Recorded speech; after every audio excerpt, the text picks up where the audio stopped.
tempera, soos geskryf deur Deurlig. Gedagtes is die verfkwas van woorde.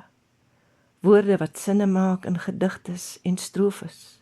Kragtige, geskiedkundige woorde wat immer groen deur eeue se geskiedenis woed in mense gemoed.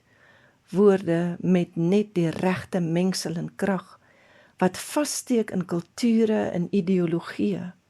Weerklinkende waarhede geskilder op die verfesels van kunstenaars, ewig gevestig in die breinselle van taalkundige lesers, romantisie en gewone burgers van 'n beskawing wat homself in tempera verewig.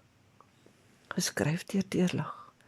Tempera is 'n antieke skildertegniek waar fyn poeierpigmente gemeng word met 'n wateroplosbare bindmiddel, tradisioneel eiergeel.